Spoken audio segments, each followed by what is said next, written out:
Hey y'all, this is Paul from Indianapolis with you with another video. Thanks for joining, thanks for watching, and just giving this video a try, and just giving your time to just hear what I have to say, just to share some cards from my collection and also some stories.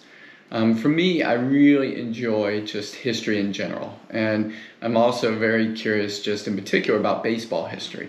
And for me, I enjoy reading books. And one of the books that I've enjoyed most reading is about one of my favorite players, Roberto Clemente. And it's by David Moranis. And I've read this book once, and I've probably read half of it, and then I just go back into it and we'll just read nuggets and pieces of Clemente's story or career along the way. I highly recommend it. It's a great read. This guy wrote a great book about Vince Lombardi too that I've read, and I would recommend that one as well.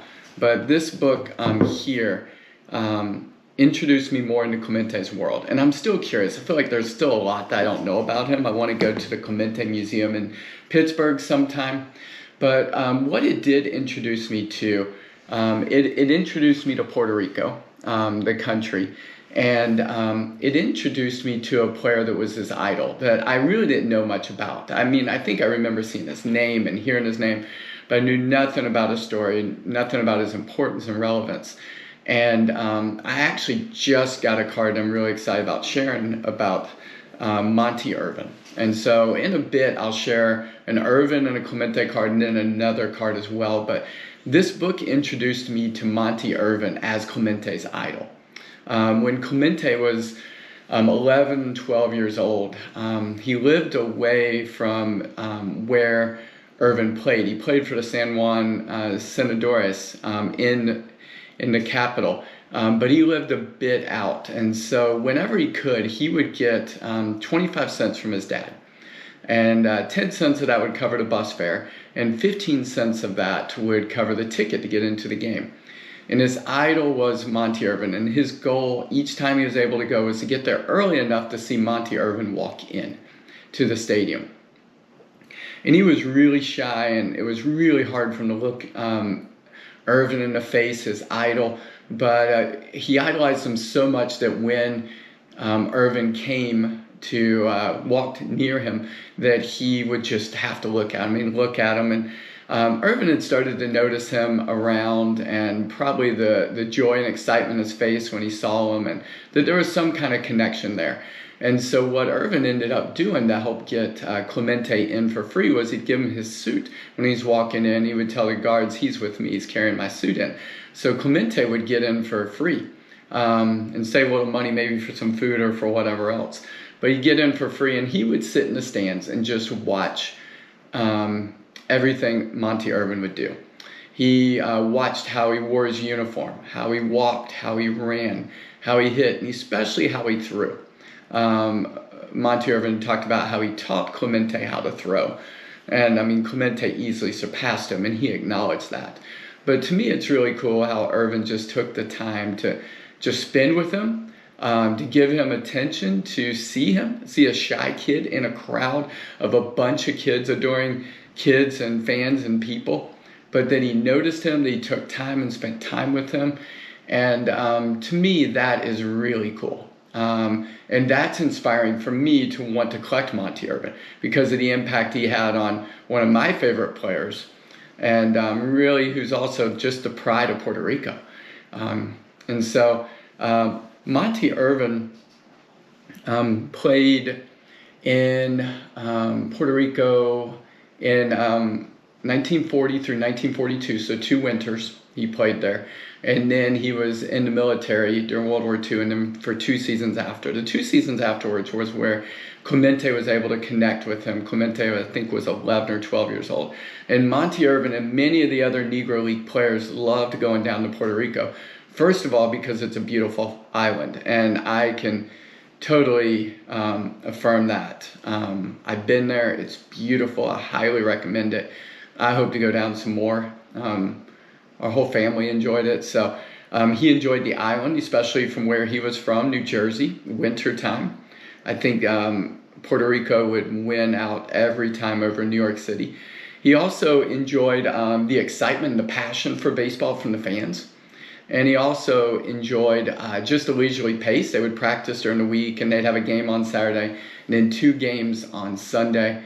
Enjoyed the level of play. It gathered some of the best Latin American players around the Caribbean and Central America and Venezuela. Would gather around not just Puerto Rico, but around that region, and then they'd have a World Series, the Caribbean Series, each winter. The best team from each country would gather.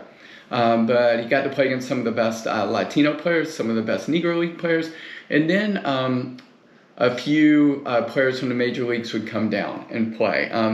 Many of the Black Negro League players loved playing there because they were treated much better there than they were in the States. They were treated with dignity and celebration and as an equal.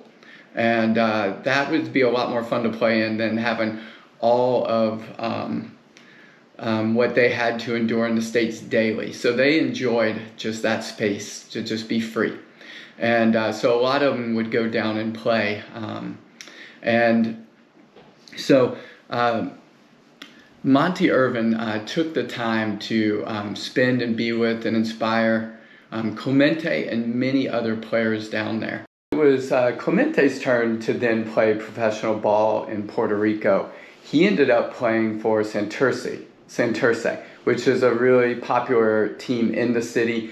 They had connections with the Brooklyn Dodgers, the New York Giants, and when he signed and started playing at 18, he played on probably one of the most famous teams to have played in Puerto Rico in history.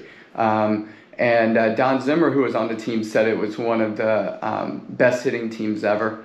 In the lineup, you had Willie Mays, you had Roberto Clemente, Bob Thurman, Buster Clarkson, who were 2 Negro League stars, and just a lot of other just quality, good, solid players filling in around.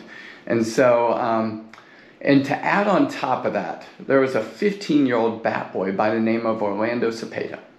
And Orlando Cepeda, in turn, idolized Roberto Clemente. And Clemente was great with him. He noticed his potential. He was tall. He was big. He just wasn't old enough to play. And he would end up being able to play the next year.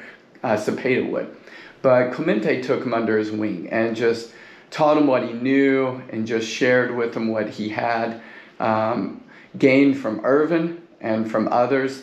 And when Cepeda ended up being signed and noticed by the New York Giants, Clemente accompanied him up to the spring training in Florida and connected him with the Giants. And then also just stayed in touch through letters, just encouraging him through the challenges of being Latino and Black in a new country, and a new team, and a new city, and a whole new world. And so Clemente was just a great mentor to Cepeda, Felipe Alou, and others, but Cepeda in particular in this story, just because of the connection through the Santurce, the baseball team. And I'll just add one thing real quick. Orlando Cepeda's dad was a famous Puerto Rican baseball player. He's a legend. And he ended up, softball was really popular when Clemente was in his teens. And so Orlando Cepeda's dad, Pedro Cepeda, ended up coaching Clemente for a brief time with softball. Actually ended up cutting him at first because he wasn't old enough, but then ended up coaching him. And that's how Orlando first met him, but then got to know him more through Santurce, being the bat boy, but he got to practice with him. He received the throws that Mays and Clemente were both practicing out in the outfield, the throws that Clemente and Mays both became famous for, especially Clemente, to third base and to the catcher. Cepeda ended up catching those and being on the receiving end from Clemente.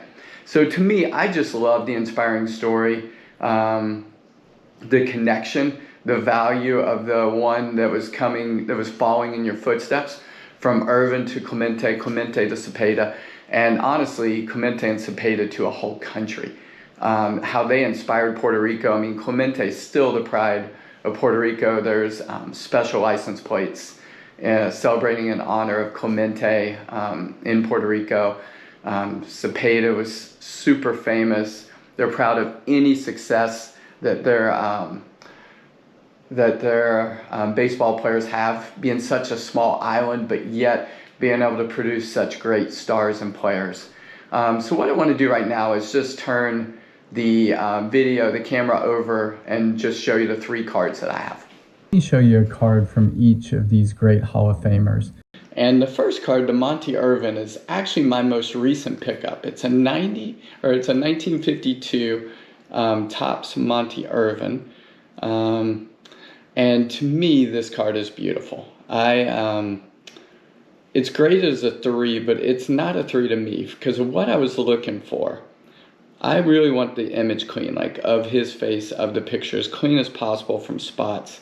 And it has that. It's more than a 3 in that sense. The centering and corners are often beat up a bit, but that matters less to me.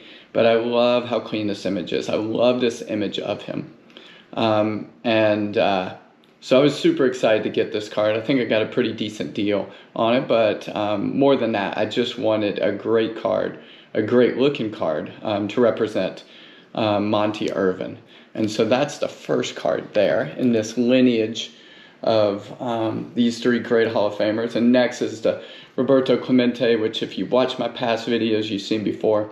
This is probably one of my top 2 or 3 favorite cards in my collection, just on pure aesthetic appeal. And I love the 56 Topps set.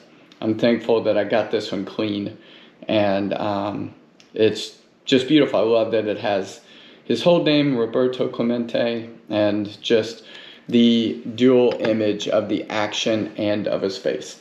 And then I got this when I got back into cards, probably back in 2021 collecting. This was one of the first cards I actually bought at my local sports card store. And it turned out to be, I was looking for a beautiful card. It's beautifully centered. I love the color. The color is still there. There's a few little spots and stuff, but the image is clean. And it's a great picture of Cepeda. And it's a young, youthful picture of him as well. I was just thankful that I got this, and also got a Frank Robinson I'll show you sometime that is beautiful as well and beautifully centered. But here is the 3 cards of those 3 great Hall of Famers, and you see the impact of mentorship from Irvin to Clemente to Cepeda. And I love these cards. I enjoy looking at these cards. I'm enjoying just looking at the 3 of them in line together like this. So thank you very much for joining me on this video. I want to thank my son, my 16-year-old. He did a great job working on this with me. We're still trying to figure out how to do all the video and placing and all the little details that come with it, but we're figuring this out. And I just enjoyed the research and just learning more about these 3 men and their stories. And I hope you have a great time just continuing to be curious about the stories and the players behind the cards that you have. Thank you very much, and I hope you have a great weekend. Bye.